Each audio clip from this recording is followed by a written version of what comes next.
everybody, to A Balanced Life here at Black Star Network, and I am super excited about the topic that we are talking about today. You do know that broken crayons still color. Oftentimes, we have a difficulty in discovering not only how to pick up our pieces, but even making a decision whether or not we want to go and search for them. Yep, I know it is a process within itself, but today we're going to be joined by our guests who are going to talk to us about what it means to really figure out who we are. Of course, as we enter into Black History Month, there are so many things in our community that plague us, but we want to walk through step by step. How do we balance all of the nuances of our lives? We are joined together by Charlotte Avery, Dr. Tierney, Stacey Owens, and Pastor JT. Welcome in, everyone. Oh, hey, everybody. Hey, oh, it's so good to see all these smiling faces. But you know, sometimes it is difficult to figure out how to move life forward. We are literally, 31, 32 days into the new year, and January has really hit and taken some people by storm. It's not a repeat of 2020, but for some, it is shaping up to really be very difficult. I want to ask you guys a question. How are you in this new season, 2023, discovering how to move yourself forward with all that we faced and experienced getting into this post-pandemic era? I'm going to start with Pastor JT. How, sir, are we to move forward now that we're almost on the outer cusp of everything that we've been to and through the last 3 years? Wow. So to honestly answer your question, I think the first thing that we have to do in moving forward is establish your current now, right? Because I think if people are still trying to go and grab how life was in 2018, 2019, you're going to be sadly mistaken because that world no longer is. So the only thing that we're doing is setting ourselves up for failure, really. The best thing to do right now is establish your, make the best out of that. And then I'll take that further because you mentioned about where we are in the year and how for some 2023 came in with a little 2022 on the bottom of his shoe. And we found ourselves still dealing with some tabs that were still left open, facing some challenges that we weren't expecting to face, because you step into the new year, you're believing that everything is brand new. I got a new sheet of paper, but it's a lot that has gone on in just this short amount of time. The first thing that I would ask you to do is don't put yourself too far into the year. So don't go and try to grab a solution for July, and we haven't even gotten through the first quarter. And then take a second and just look over what has happened in these last few weeks and see what you can learn from it. Because what I don't want you to do is lose the value of right now. Because you have an opportunity right now to maybe even start to change the course of the ship and move it in the right direction. But if we have 1 foot planted in yesterday and 1 foot planted in tomorrow, we miss the opportunity of today. You make a very valid point because oftentimes we do want to just keep things rolling and moving. You get into the comfort zone and you often don't know how to get off of that roller coaster. Charlotte Avery, talk to us about that for a minute, because moving forward isn't always easy and people don't really know what pieces to pick up to move forward and which ones to kind of sit to the side until you're really prepared to get into them. You're absolutely right, Dr. Jacquie. For me, I'm a priority person and not a to-do list person. So for me, moving forward into 2023 really looks like, what are my priorities? It's not that my priorities in 2022 didn't matter, but the thing is that priorities always change. I mean, because there's always something that I'm working on that can now be completely flipped around because of life circumstances between, spouse, children, just all the things that come with being a mom of 7 and, managing a business and working with clients and all that. And so for me, I look at 2023 as, what are my priorities that I have and my goals that I have set forth for the year. And I look at that as, if I didn't accomplish certain things from 2022, they were meant to go with me into 2023. But I have to really look at, what things were meant to stay gone. And for me not to really worry about it and cause myself angst because I didn't accomplish something or I didn't do something. If what I didn't accomplish then is still a priority for now, then I just take that and I put it on my priority list. Again, it doesn't mean, and it might not go at the top of the priority list just because I'm bringing it in from 22 to 23, because the priority and the positioning may have changed. And so for me, I'm looking at priority, I'm looking at positioning, and I'm looking at, kind of what Pastor JT said about, the moment right here and now. And so, I think that if anything that we should have learned in the past few years is, that time matters, people matter, and all of those things that are really, really important, the value of the things that really matter the most. And so for me, that's how I prioritize. That's how I position myself in the things that I say that I am or I am not doing, and being okay with saying I was going to do that. That's not serving me now, so I'm not doing it anymore. That makes so much sense. I hope that our audience is listening, because we really are in this season of saying, how do we put those things on our plate that we can actually handle? What can we do and what really matters most? Stacey, what do you have to say about that? Because oftentimes we just kind of throw it all up in the air, see where it falls, and then pick something out of a pile. I do that too, but I was going to say that I have a lot of people and a lot of things that plug into me. And so in order for me to keep moving, I just have to have a constant check on what is the baggage that I'm carrying. Because sometimes when people plug into you, they're bringing the things that are really beneficial for them or yourself. But then sometimes they can plug some stuff into you that just become heavyweight baggage that's not even in my controllable to be able to control or do. So I just have a lot of reference points where I take time to say, what's sitting in my lap right now? What part of this can I remove? What part of this can I control? What part of this shouldn't even been something I should have been thinking about anyway? And once I clean that up a little bit, it lightens the load, and then I can keep moving. But the key is you just have to keep moving, reflecting, and keep moving, and allowing people to carry their own baggage and junk as well. So, I definitely can identify with that. Dr. Tierney, what say ye? So I started 2023 focusing on me, and not from a selfish standpoint, but from the standpoint of before I could move forward, I had to pause. I had to take a pause. I had to take a minute. If you follow me on social media at Dr. Tierney, you'll notice that right at the top of the year, I had to take a step back and I went to the beach.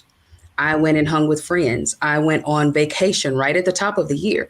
Oftentimes we get sucked into this idea that, okay, it's a new year. Let me hit it. Let me grind. Let me go to the gym. Nope.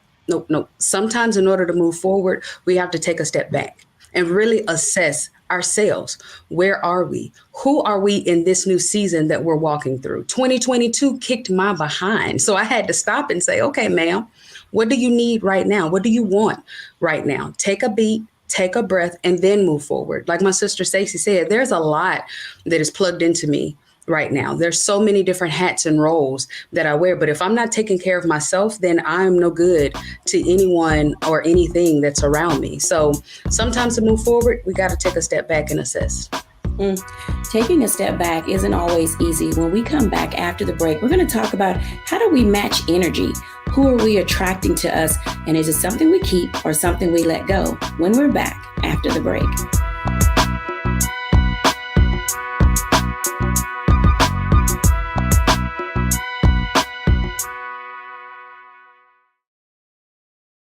Folks, Black Star Network is here. Oh, no punching! I'm real revolutionary right now. Support this man, Black Media. He makes sure that our stories are told. Thank you for being the voice of Black America, Roland. Stay black. I love y'all. All momentum we have now, we have to keep this going. The video looks phenomenal. See, there's a difference between Black Star Network and Black-owned media and something like CNN. You can't be Black-owned media and be scared. It's time to be smart. Bring your eyeballs home. You dig?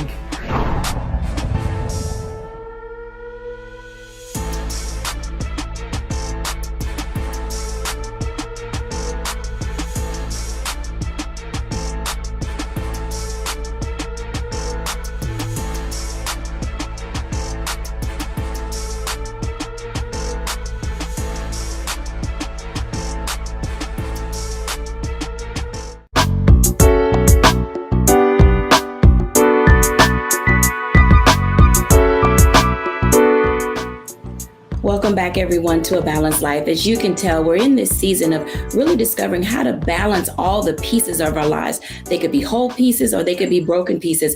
And if you're like me, we have a few broken pieces that we've discovered that we can still pick up and use. But being able to do that often means determining energy in our lives. What is the energy that we're dispelling out or displacing out to people? And then what is some of the energy that we're taking in? I tell you, I really saw this meme not too long ago, and it says, I match energy. So go ahead and show me how we're going to act today. I think that that's interesting because oftentimes we take that in a negative. So we want to give back what people give to us. And so now it's time for us to say, can we do that in a positive way so that we can balance ourselves and move our life forward? I want to ask Stacey about that for a moment because you mentioned something quite interesting, Stacey. You said that you have people that plug into you. Can you talk to us about two things? One, that positive energy that you get from being around people that are in your village and in your tribe. And then sometimes that energy that pulls on you and drains you and how you recover from that. Let me tell you, when you were talking and you talked about matching energy, I had to learn the space that I'm in right now because I used to match energy too. So if you came in here with some negative stuff, I was ready for all the smoke and I was going to be right back to you. And what I learned is that, that became very draining because what you give out is what comes back to you. So like attracts like, right? So if you come in with a negative space and I match that negative energy, then 2 seconds later, somebody else coming with more negative energy. And then I was just always just matching negative stuff. So I had to learn that when you come to me negative, I'm going to lead with love. Try to figure out what you're trying to get from this space. And then I'm going to try to bring you some joy and some hope and try to give it back to you in the way that I would have wanted you to bring it to me. So that can hopefully put you in a better space. But it also, when you walk away, I've put it out in the atmosphere that what I need to come to me is things that's going to make my energy, vibrate on a higher level. So it can be very draining when you are surrounding yourself with negative people. For me, with all the people that I have around me, I think awareness, because sometimes people be in a low vibration and they don't even know. It's just how they are, how they think. That's their tone. They're just being who they are. And so I'm real good now with saying to folks, pointing it out, like, are you okay? And they'll say, oh, that's just how I talk. Well, let's use some different words. Let's talk about some other ways that you can see that. Instead of seeing your glass as half empty and let's see it half full. Or, instead of seeing this as an oh, wait, me moment, how about if we change the narrative a little bit? That's a little hard to do for some people because some people, they thrive off of trauma or they lived in trauma and so long that that's all they know how to function in. So I think just having an awareness of saying, you know what, you sort of doing something to my so let me at least let you know.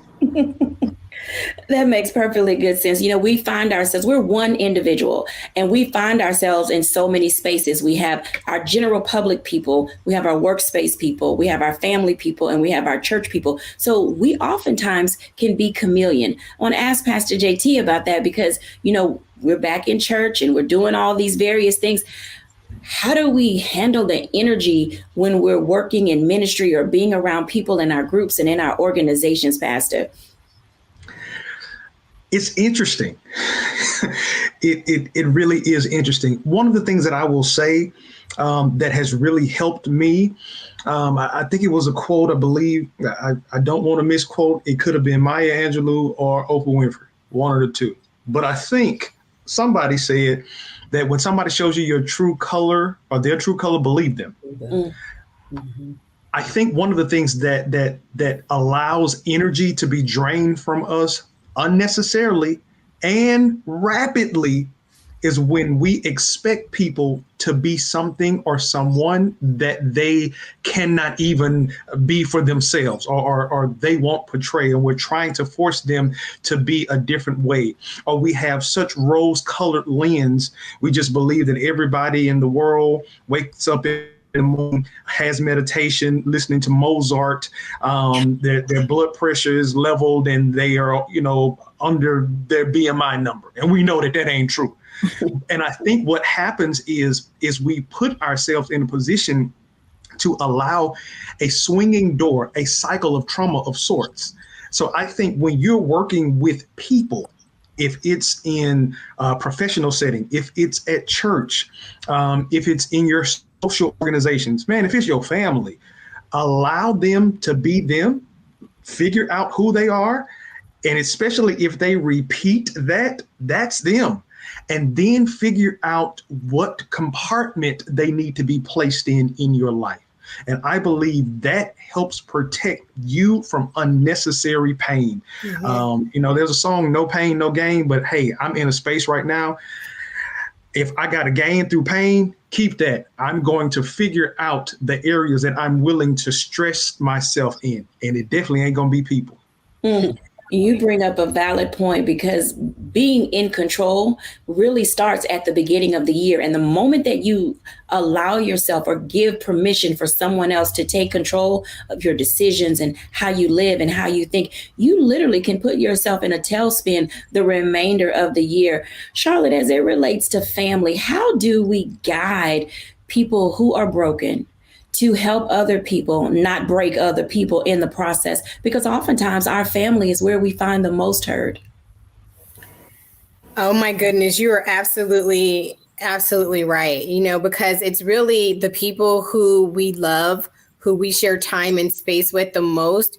They're really the people who can hurt us the most. Other people, you'd be like, oh, I don't really care about them. They're not really significant. But it's really the people who we live with, who we're sharing time and space with, that can really hurt and cut us deeply. And so, and I've learned these lessons, time and time again, because, in my household, when you have a household of 9 people, it's a lot of hurt feelings can happen. It's trying to help people navigate from, what is really, a real feeling versus a false feeling. Did somebody mean to say or do something?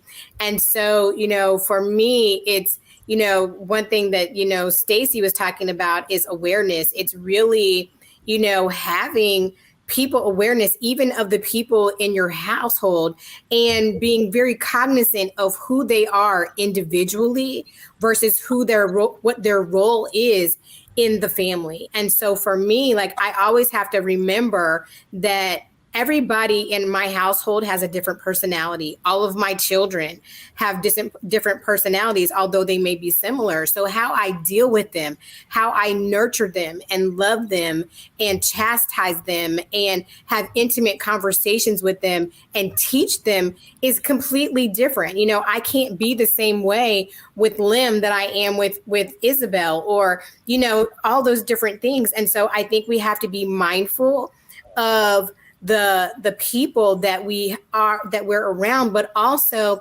I'm very much aware that it's really about the relationships that I'm trying to build, and not just the here and now relationships, but the relationships that I'm trying to have and hold on to, even when my loved ones leave my home, even when my children go to college. Am I, making it so that when they leave to go to college, when they're married and have children one day, are they going to want to come back and be here in this warm place that I've really tried to create? And so, I think that when you're talking about investing time and you're talking about growing relationships, it's really the investment that you're trying to make. And how important is that inside your household? Because it has to matter, and it has to start at home first.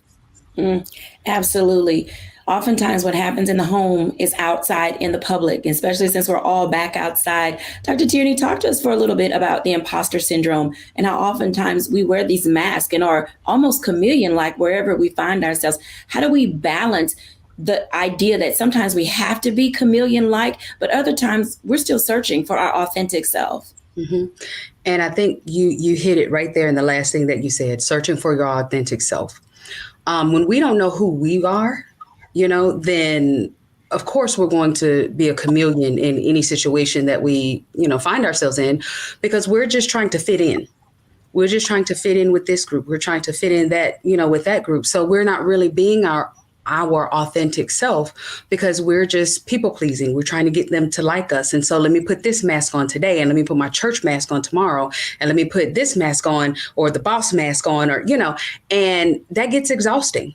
that gets extremely exhausting. And so one of the things as we're talking about, going into this new year, accomplishing things, how to handle, people around us. The first thing I was going to say boundaries, but before boundaries, we have to accept some accountability. Mm-hmm. We have to have an awareness of ourselves, the things that we're doing, and hold ourselves accountable. Everything can't be about what everybody else said. Mm-hmm. A lot of times people match energy because it's, so that's what you doing, so this is what I'm gonna do. Because we're not holding ourselves accountable enough to say, you know what, that's not who I am. That's not how I want to show up. That's not, there's been plenty of times there's things that I want to say and I'm like, let me hold myself accountable, to the level and the standard and integrity that I know of who I am. But if we don't know who we are and we're not authentic first with ourselves, then we can't hold ourselves accountable. So we're just wearing these masks, cutting people left and right, hurt people. And then we got a whole mess on our hands, so we have to be authentic. We have to be aware of ourselves and we have to hold ourselves accountable before we can even begin to fully interact with others. Mm-hmm. Absolutely. Before we go into the break, I want to ask each of you, I'm going to start with Dr. Tierney and just go back up. If we had to do a matching energy challenge, what would you share with our audience? Something either to put in their toolkit or not to do with the matching energy. What do we not want them to do? Don't match energy. Don't match energy at all. I don't even try to match energy, because if you're trying to match somebody else's energy, then you are oftentimes negating your own energy. You're ignoring what your energy is saying. Sometimes if we're matching energy, that means we have to go low instead of going high. So don't even try to match energy. Stacey. Yeah, I was going to go from the, identify what it is that you want and be clear about it and just stay focused in that area. Don't get in that space of trying to match somebody else's energy because, you might have something I don't even want. So why I want to match it? Well said, Charlotte. I would say, give back what you want to receive. Give back what you want to receive. If you want to receive love, then give love and show love. If you want kindness, then, give kindness and show kindness. All of that, just give back give out what you want to receive to come back to you, because the law of reciprocity is real. Yes, it is. Pastor JT. So I'd say ditto to what everybody said, but I'm going to throw this one out there, just really kind of just throwing off the whole positive spiel. Make sure you're not the one that's giving out dirty energy. Mm-hmm. Because you're talking about matching energy when somebody may be matching your energy. Mm-hmm. Because it's very easy for us to see the log that may be in somebody else's eye and not even deal with the forest that's in ours. Absolutely. I think that's a perfect segue as we move into this break. When we come back, let's talk about that for a moment. Not only are we trying to balance our broken pieces, but how do we build with those broken pieces when we're back after the break?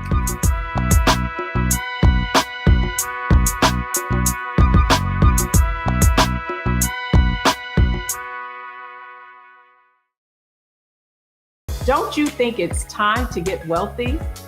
I'm Deborah Owens, America's Wealth Coach, and my new show on the Black Star Network focuses on the things your financial advisor or bank isn't telling you. So watch Get Wealthy on the Black Star Network.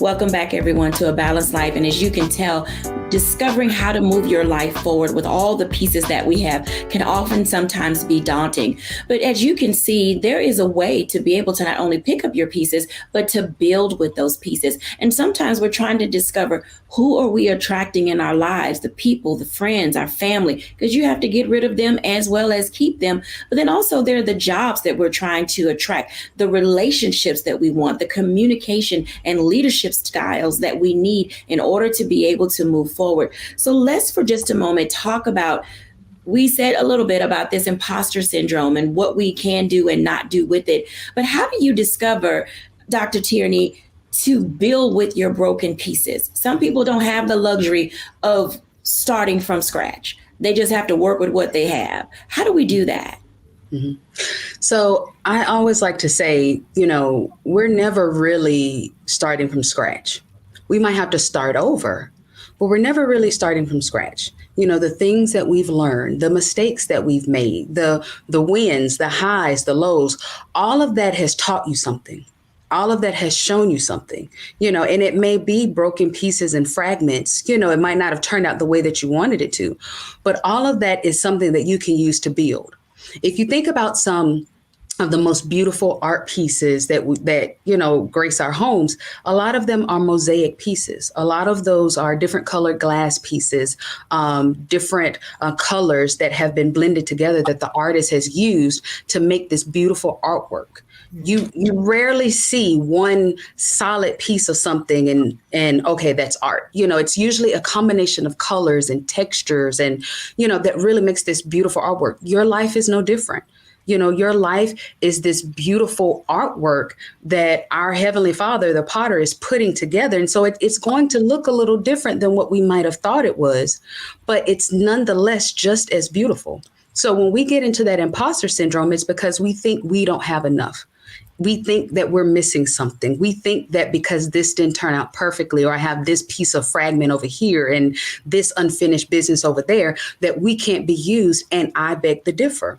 It's those very pieces that come together to make the most beautiful life that you've ever seen. You just have to allow that to happen in that way.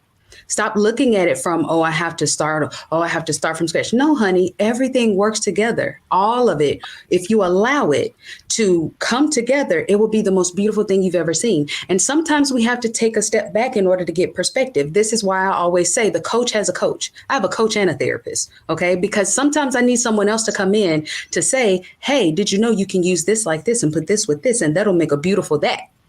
So inviting people, the right people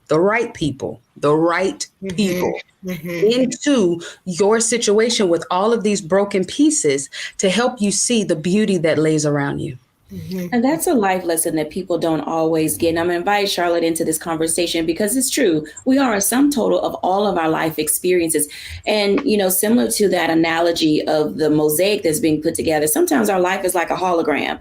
You can be too close to it and you can't see what's really going on. But the further you step back, you're able to see the bigger picture. Charlotte, how is it that in your role and work as a life strategist that you help people really discover to see the bigger picture of their lives and then build with some of those broken pieces? So I really like what Dr. Tierney said, because, one thing that I try to teach, the women that I work with is, when it comes to broken pieces, you don't have to always necessarily throw a broken piece away. A broken piece can be reused. And so sometimes it's really changing perspective on that piece that's broken and bringing it back into the present and the here and now and saying, okay, well, if I turn it this way, or if I used it for something, how else will this serve me? How else will it serve the people that I'm serving, right? And so I think, when it comes to things like this, I'm always reminded, because, I deal with a lot of women who feel like, okay, I'm a wife now and I'm a mom now, and all the things that I used to do, they just really don't matter because, they're just not important because now my life has shifted. And I always remind women of this. I always say, what? The Proverbs 31 woman, she had purpose, hopes, and dreams. She was incredible. She was an entrepreneur and a business owner, and she was known in the marketplace, and people admired her husband because of her. And her children, yes, they rose up and called her blessed because of all of the things that she was doing. Her life didn't just stop. Her past, the things that she was doing didn't just stop, that she was doing before she became a wife and a mom. Those things didn't just stop. She brought them into her journey. And so I always tell women, listen, look at where you've been and how can you bring those things into your present so that it can serve you as a woman and a wife and a mother, because you were a woman with purpose, hopes, and dreams first before you became a wife and a mom. And so I try to to take people kind of back to the things that they may have tossed and thrown away. Because sometimes I found, even with myself, I found myself saying, okay, I used to do these things. I don't do these things anymore. And that's not really what God intended for me. He intended for me being a wife and a mom, for those things to enhance who I was and my purpose and my hopes and my dreams, not for me to just put them and throw them away on the back burner. And so sometimes I feel like as women, who are very purposeful, even working women who work outside the home, in the home, or women who are just stay-at-home moms, I think it's easy for us to forget where we were, feeling like, oh, well, patriarchal points of views and, biblical standards say, oh, I should just cast all this away and now become this Proverbs 31 woman, not really understanding the dynamics of what the Proverbs 31 woman really was. And so one of my goals is to always take women back and say, okay, let's really dissect this Proverbs 31 woman situation so you really understand and are reminded that your purpose, hopes, and dreams didn't just change because you became a wife and a mom. So let's go back and, some of those things that you threw into the sea of forgetfulness that you thought you weren't ever supposed to do again, let's go back and get those things and see how they really can serve you while they're also serving your family and while they're also serving the world in a bigger way. That's a perfect segue for Pastor JT to jump into this conversation, because I was thinking about having a faith moment, but since y'all have already gone there, as you were talking, Charlotte, I was reminded about the clay in the potter's hands. And there's a part of that scripture that says, and the clay was marred in the potter's hands. And oftentimes we think he started with this perfect piece of clay. Pastor JT, talk to us about marred clay. If you go through the Bible, it's 66 books. There is nobody that was used by God that was perfect other than Jesus. And Jesus kind of was a special guy, right? But everybody else, imperfect.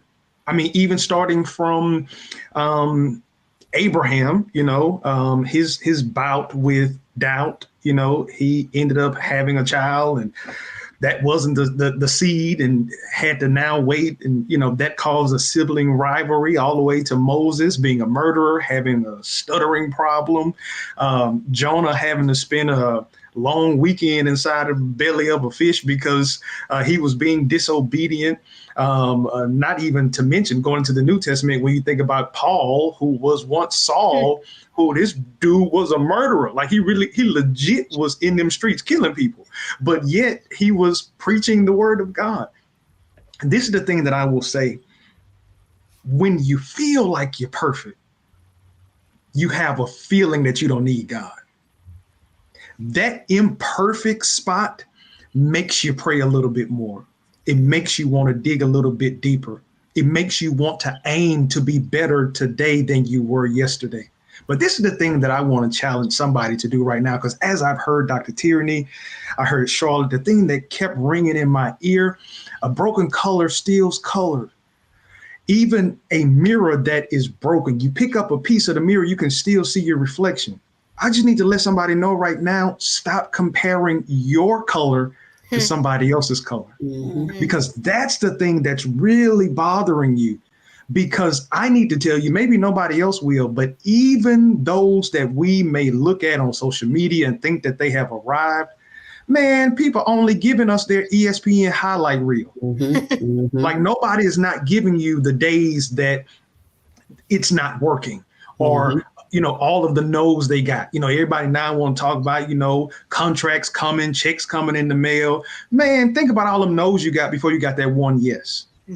Think about all of the fumbles that you made along the way before you got to the touchdown.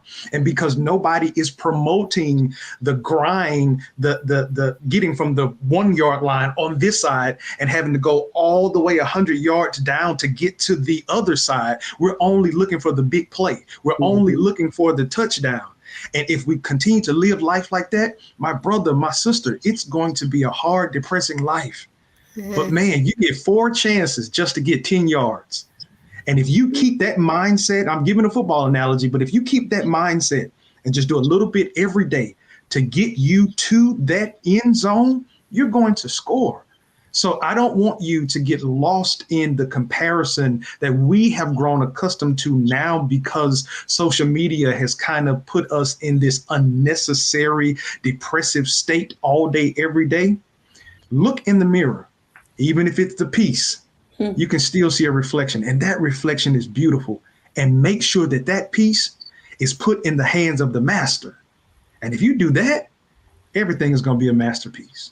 I like that. So come on in here, Stacey, because something that Pastor JT just said reminded me of some of the things I've saw in your book. And it related to people discovering how to shift their perspective and their mindset. Now, that doesn't always happen easily. How are you guiding people to shift their mindset so that they can see that they can still color with their broken pieces and build with those fragments?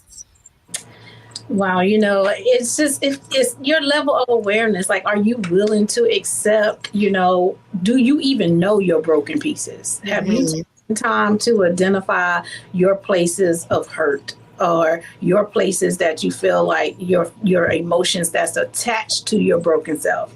I think a lot of times we walk away from it and we just hide from it, or we live in it and just milk. We just wallow in it because that's where we're comfortable at. So I'm always helping folks to just identify, what is that thing that hurt you?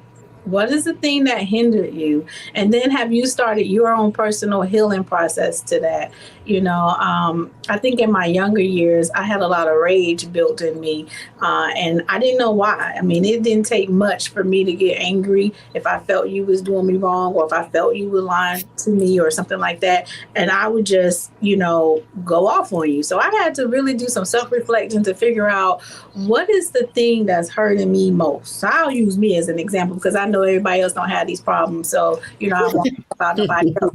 But I had to really think back in terms of, all the way back to my childhood. Like, what is the thing that happened when I was younger that caused all of this anger or rage or these emotions, or what is it that's triggering my fears or my, inadequacies? And once I started paying attention to when things was happening in my life and that sort of bubbled up, I had to say, what's going on here?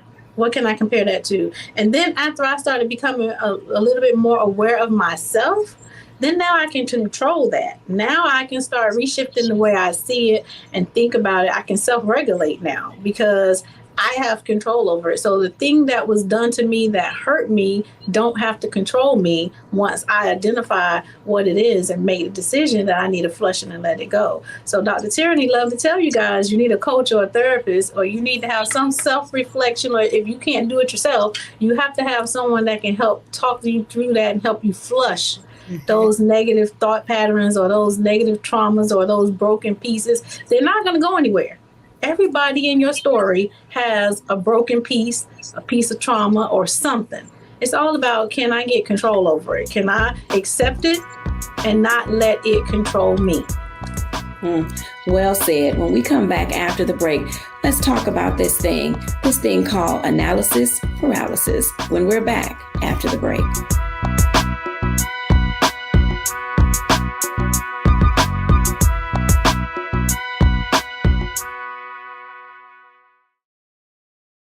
Hatred on the streets, a horrific scene, a white nationalist rally that descended into deadly violence.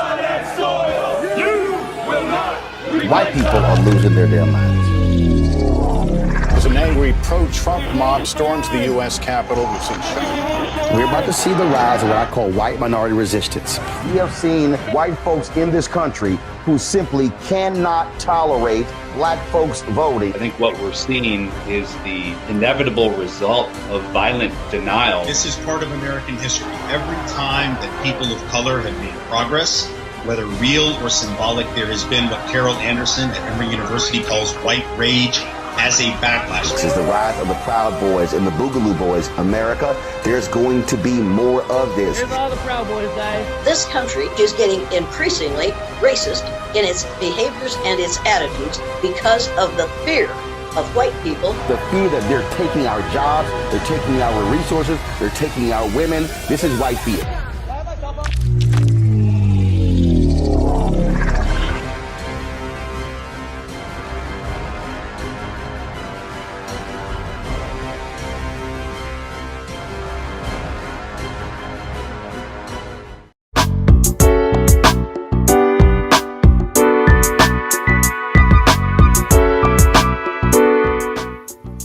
Welcome back, everybody. And as you can tell, that these are some great tips for you to put in your toolkit as we begin to narrow down how we can work with our broken pieces, work with our hurt, work with our shame, work with all of these things that we seemingly say are keeping us from moving forward. I want to invite everybody back in because this theme has run through our conversation, the analysis paralysis. We are constantly comparing ourselves to our family members, our co-workers, our neighbors, our people in our organizations. We're looking at, these TikTok videos and trying to figure out how can we do this, that, and the other. I'll start with Stacey because you got us to a really great space. Trying to always analyze yourself, that measurement can be a dangerous stick. Talk about how do you gauge when enough is enough?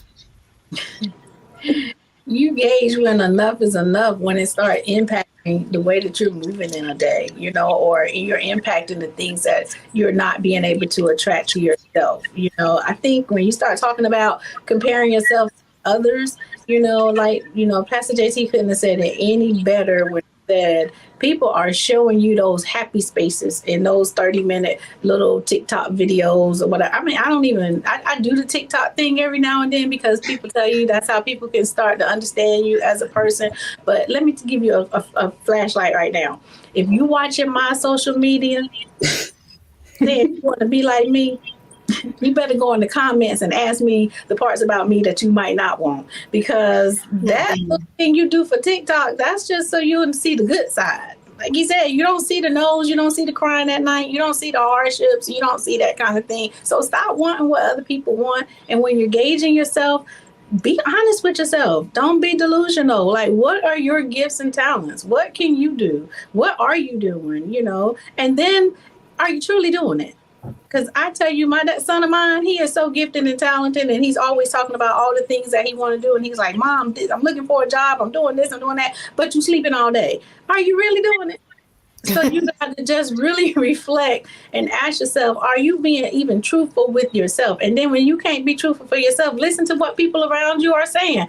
And if you hear something more than 2 times, on that 3rd time, you might want to slow down and say, okay, let me look at that area, because now it's a pattern. So what are your patterns? Find that out. And that can help you regulate when it's enough or when you need to go in another direction. But be honest and not delusional. Absolutely. Charlotte Avery, how are you balancing what you do in that space and guiding your children? Because you are probably not the only person who may be watching with 7 kids. And if you have only one child, what Charlotte is about to tell you is going to bless your life. Charlotte Avery, how is all this working and you preparing your kids and stopping them from gauging themselves according to other people in their peer group? So I always tell my children, nobody can beat you being you, and I tell myself this too, like nobody can beat me being me. And I don't compare myself to anybody else, because although somebody else might have 7 children or 9 children or 5 children or 3, listen, how I do things is how I do things. And I'm glad that what you're doing is working for you. And I'm glad that you're growing your business the way that you're growing it, with your 2.5 children. But over here, Charlotte is managing a household, a husband, children, work, and all kinds of other things. And so, I tell my children, listen, nobody can beat you being you. And I always tell my children, I go back to, the word, you are fearfully and wonderfully made, and God completely molded and shaped you. And he's continuing to do that in his way, in his perfect time. And you don't have to be anybody else. It's like even when I wrote the book for my son, Afro Izzy, I specifically wrote that book because he is clear about who he is. He's clear that he doesn't want a haircut. He's clear that he wants an afro, like for however long that he wants it for. That's great. Be you, and don't let anybody beat you being your best, great, and wonderful self. Because listen, every day is not a great day in the land of Charlotte. But let me just tell you this, like I do my best to be my best because I know what's at the end of it if I am or am not my best self, whether that's my best self for me, because I have to be my best self for me first. And you can't be your best self for anybody else until you get to a place of being your best self for you. And what that looks like for you It's going to look different for somebody else. And that's okay. Live in that, rest in that, and give yourself grace in that, knowing that all things come in God's time, and you don't have to do it when somebody else did it. You don't have to do it how they did it. All you have to do is be you and be confident in that. Let me ask you a follow-up question, because oftentimes the patience that comes with what you just said is difficult. Where do you find the patience with yourself to grow yourself? Oh my gosh. That patience it has come over time. It really has. And you know what? Now that I think about it, that might be why I have 7 children, because there are things that I've wanted like right then. Like there are things that I wanted when I was a mom of 2. There are things that I wanted when I was the mom of 4. And God was just like, no, that's not happening right now. And so some of those things are just now happening, or started to happen when I was the mom of 6 or the mom of 7.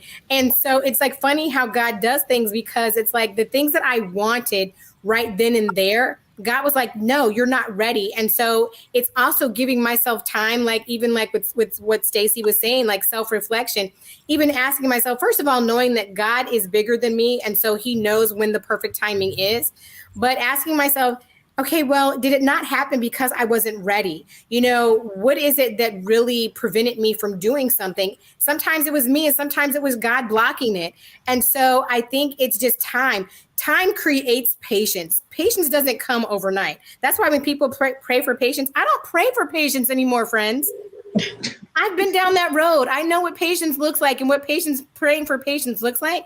And it's not easy. Once you start praying for something like that, God will make you work out your soul salvation when it comes to these types of things. And I'm tired of working out my soul salvation when it comes to patience. I paid my dues. And so I think it's really just knowing that patience takes time, and letting time have its way, and letting God have its way in the time clock. That's one way to get out of paralysis analysis, is when you're looking at yourself and making that your only comparison. Pastor JT, talk to us about that for a moment. Give us your insight related to being able to keep your blinders on and in the lane where you are supposed to be. Got you. I think I kind of go back and piggyback off of what Charlotte said. As a disclaimer, I don't want patience, because if Charlotte say that Patience got her 7 kids, I don't want no more patience. I'm going to be impatient for the rest of my life.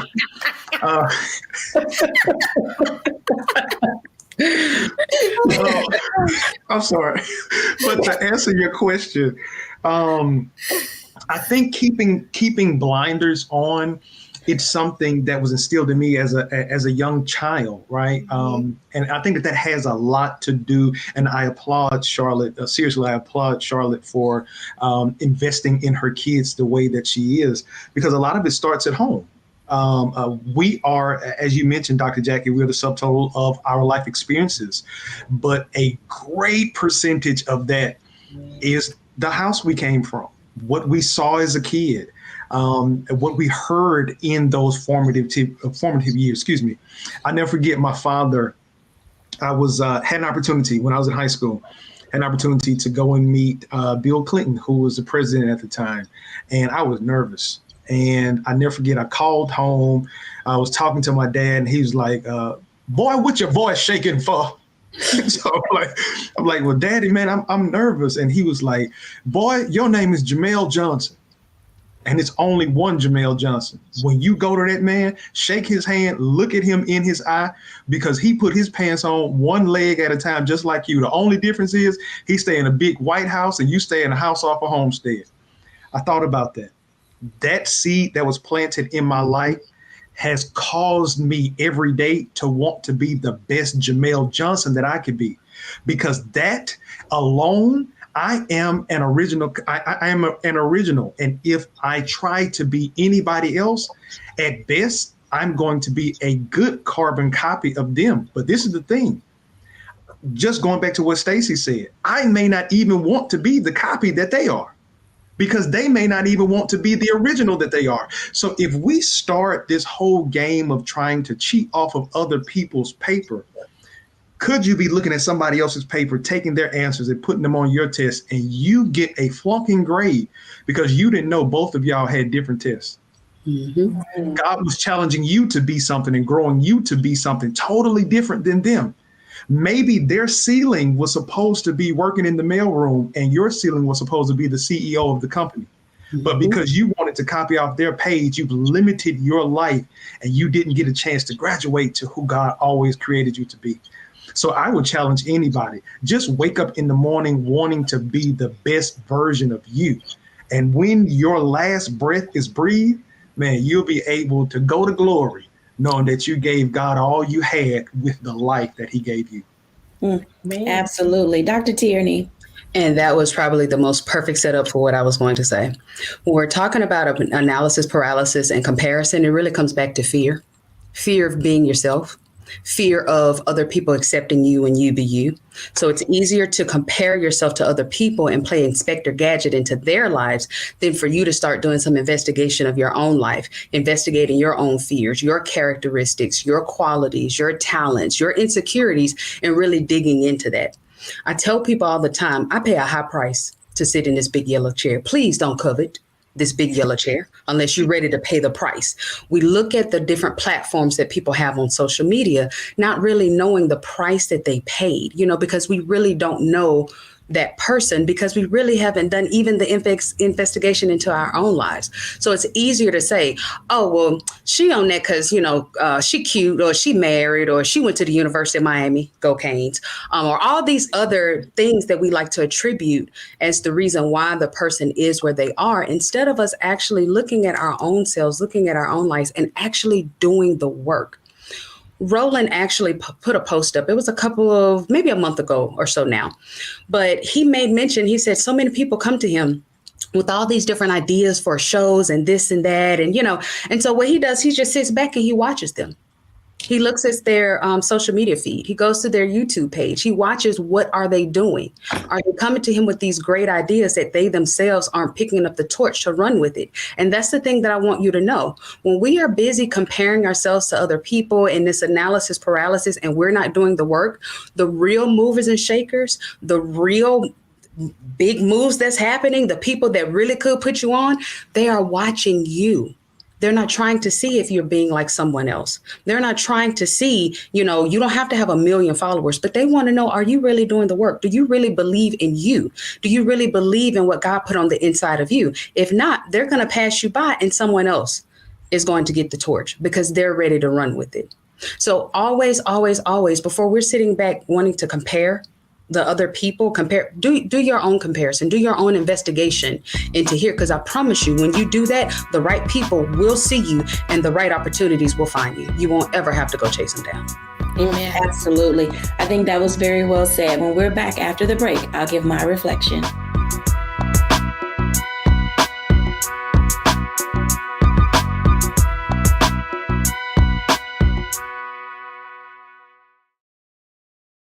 When you talk about blackness and what happens in black culture, we're about covering these things that matter to us, speaking to our issues and concerns. This is a genuine people-powered movement. There's a lot of stuff that we're not getting. You get it, and you spread the word. We wish to plead our own cause. Too long have others spoken for us. We cannot tell our own story if we can't pay for it. This is about covering us. Invest in black-owned media. Your dollars matter. We don't have to keep asking them to cover our stuff. So please support us in what we do, folks. We want to hit 2,000 people, $50 this month, raise $100,000. We're behind 100,000, so we want to hit that. Y'all money makes this possible. Checks and money orders go to P.O. Box 57196, Washington, D.C. 20037-0196. The Cash App is $RM Unfiltered. PayPal is R Martin Unfiltered. Venmo is RM Unfiltered. Zelle is Roland at RolandSMartin.com.